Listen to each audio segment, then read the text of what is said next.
Learning objectives. After completing this digital module, learners will be able to understand the concept of human resource, human capital formation, and human development, comprehend the salient sources of human capital formation, understand the differences between physical and human capital formation, learn the direct relations between the human capital formation in a country and the economic growth of the region. Learn about the steps taken during 5-year plan periods by the Union government to develop the human capital in India. Learn the perspectives of the opportunities and scopes of India to be grown as a knowledge economy in recent future. Learn about the clear distinctions between human capital formation and human development. Understand the real scenario of the development of human capital formation in the country. Learn about the education sector and its development in India. Comprehend the government's effort and increase of governmental expenditure in the education sector during post-independence period. Understand the future prospects in relation with human capital formation in the country, right to education, gender equity, and the advantages of higher education. Sources of human capital. What is human capital? Human capital is a quantification of the economic value of a worker's skill set. This measure builds on the basic production input of labor measure, where all labor is thought to be equal. The concept of human capital recognizes that not all labor is equal and that the quality of employees can be improved by investing in them. The education, experience, and abilities of employees have economic values for employers and for the economy as a whole. Economist Theodore Schultz first invented the term human capital during 1960s to reflect the value of human capacities. Sources of human capital formation. Other than the investment in education, there are some additional sources too, which are regarded as important in human capital formation. They are investment on health beside education, life job professional training, migration and job prospect and other educational training information. As the source of human capital formation, the health facilities and services, broadly conceived to include all expenditure that affect the life expectancy, strength and stamina, and the vigor and vitality of the people. Secondly, in the on-the-job trainings, including 8-type apprenticeships, as organized by several firms, the companies want to develop their human capital viewing the ways of enhancing production at the completion of requisite training. Migration of trained laborers and the importance of information. Many young people migrate to cities in search of prospects and jobs, and sometimes the technically qualified people migrate to developed countries for better prospect. The betterment in their lives is proved far greater than the cost of their migration. On the other hand, the expenditure being done for acquiring information relating to the labor market is also a source of human capital formation. Human capital and physical capital. What is physical capital? Cash, real estate, equipment, and inventory are the examples of physical capital. Physical capital values are listed in order of solvency on the balance sheet. The balance sheet provides an overview of the value of all physical and some non-physical assets. It also provides an overview of the capital raised to pay for those assets, which includes both physical and human capital. Intangible and tangible assets. Intangible assets are non-physical capital. A balance sheet only lists intangible assets when they have identifiable values. Intangible assets can't be touched, but they are often represented by a legal document or paper. Human capital is represented by more than the company brand. Harvard University is not Harvard University because of its crimson logo. The value of Harvard University is in its human capital. Human capital includes the knowledge base of the employees and is often measured by the quality of the product. It also refers to the network of the employee base and the general level of influence they have on the industry. Differences between physical and human capital. Unlike physical capital, which is easy to find on the balance sheet, the value of human capital is often assumed. In addition to the goodwill, analysts can value the impact of human capital on operations with efficiency ratios such as return on assets, that is ROA, and return on equity, that is ROE. Where in case of physical capitals, the depreciation is high. If new technology is arrived, the old machines have been outdated. Investors can also determine the value of human capital in the markup on products sold and the industry premium on salary, but for a machine, it is valued during its inception only. Human capital and economic growth. As an economic concept, human capital is at least 2 centuries old, but its incorporation into the mainstream of economic analysis and research is a new and lively development of the past 2 decades. Fisher's definition of capital as any asset that gives rise to an income stream requires the inclusion of human capital, even if it cannot be bought and sold. It is of course rented, and even though investments in such capital often involve non-market activities, but non-market activities are not necessarily extra-economic. Investment on education, school and post-school. Initially, the investment in school education has been the subject of almost exclusive attention by human capital analysts. The educated have higher earnings, but the earnings are not fixed. They grow over the working life, albeit at a decelerating pace. This growth is additional to and largely independent of economy-wide trends in earnings. These patterns of growth also differ among persons whose education is similar. Empirical economic research indicates that the relation between schooling and post-school investment is positive. More educated people invest more in the labor market. The ability and opportunity factors, which induce individuals to have more schooling, affect their post-school behavior.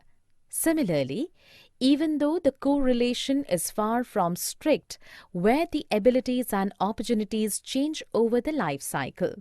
Human capital and technology. Human capital activities involve not merely the transmission and embodiment of available knowledge in people, but also the production of new knowledge, which is the source of innovation and of technical change. In a fundamental sense, modern economic growth is a result of the scientific revolution, that is, of the growth of systemized scientific knowledge. Human capital formation in India. India possesses a huge size of human resources. In order to transform the liability of this huge size of population into assets, adoption of various measures for human capital formation is very much essential. The term human capital formation implies the development of abilities and skills among the population of the country. In order to develop various sectors of the economy, the country should introduce manpower planning for the development of its human resources. Manpower planning in the sector of human resources. Manpower planning indicates planning of human resources for meeting the development needs of the economy. Just for the proper utilization of manpower resources, the country should impart proper education to its population and train its labor force in technology, engineering, management, medicine, and in many other fields connected with the development of various sectors of the economy. The most important factor in human capital formation is the development of top skills. As this skill formation is a time-consuming process, the entire process of human resource development demands a long-term policy. India's growth story. India has become successful in training a number of scientific and technical manpower in the country during the last 3 decades. The total number of such manpower increased from 188,000 in 1950 to 7,840.2 thousand in 2000. Moreover, the growth rate of scientific manpower during the decade 1950-60 was to the extent of 9.1% per annum, and then the same rate increased to 10.1% during the next decade 1960-70, in which there was huge expansion of basic and heavy industries in India. Education sector in India. The 5 years plan, started after independence, helped the growth of the country in education like other areas. However, due to some inherent weaknesses at the execution part, the expected success was not being achieved. So, in order to improve the educational setup, the government constituted 2 commissions after independence. Kothari Commission 1964 to 1966. Kothari Commission, being chaired by Mr. D.S. Kothari, then chairman of UGC, was appointed under provision of a resolution of the Government of India, dated 14 July 1964, and eminent educationists in diverse fields from India and abroad. This commission was not to limit its inquiry to specific sectors or aspects of education, but to have a comprehensive review of the entire educational system. Government expenditure on public education. As a part of the 10th 5-year plan, 2002 to 2007, Indian government outlined an expenditure of 65.6% of its total education budget of 43,800 crore rupees, that is 28,800 crore rupees on elementary education, 9.9%, that is 4,325 crore rupees on secondary education, 2.9%, that is 1,250 crore rupees on adult education, 9.5%, that is 4,176.5 crore rupees on higher education, 10.7%, that is 4,700 crore rupees on technical education, and the remaining 1.4%, that is 623.5 crore rupees on miscellaneous education schemes.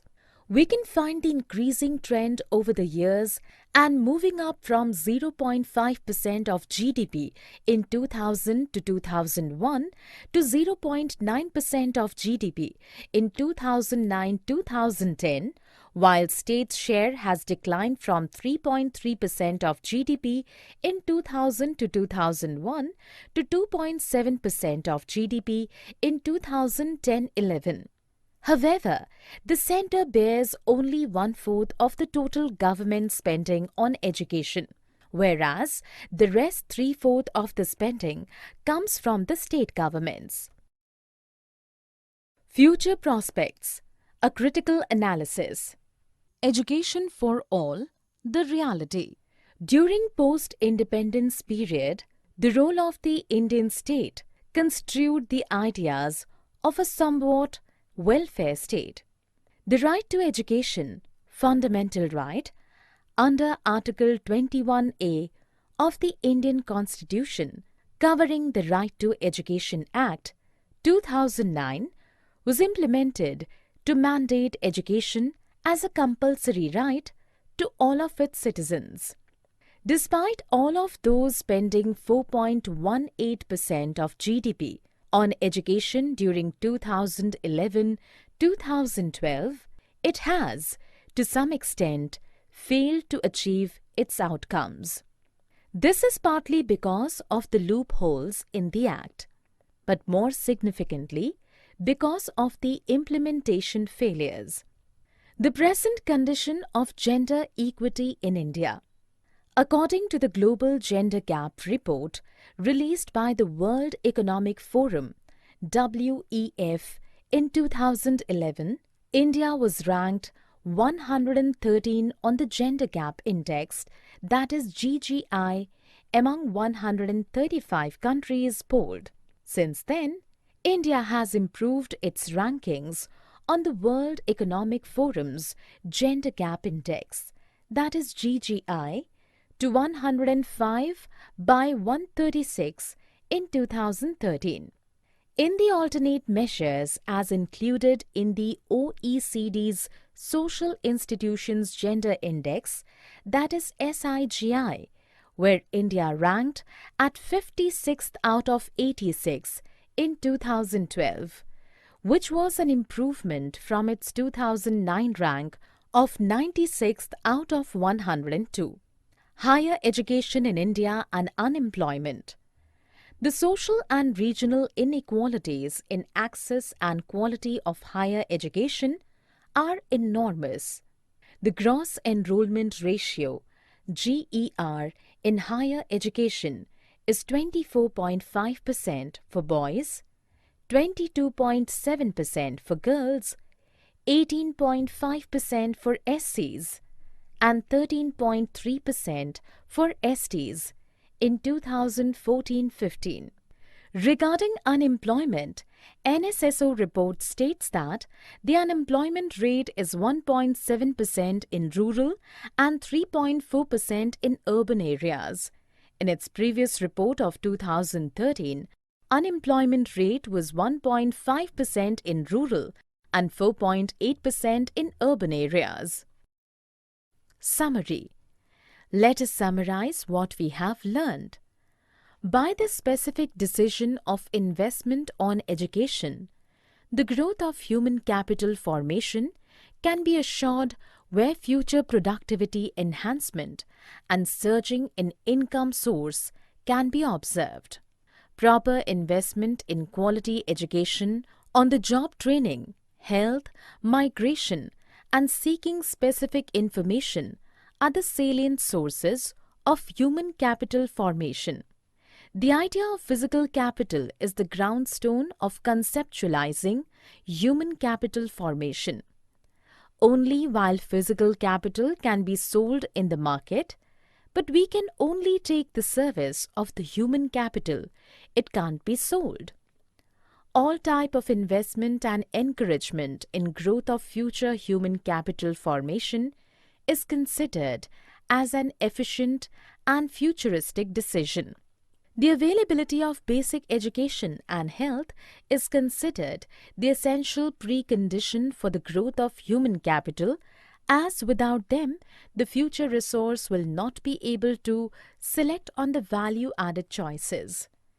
The percentage of expenditure on education of the total government expenditure indicates the importance of education in the scheme of things for the government.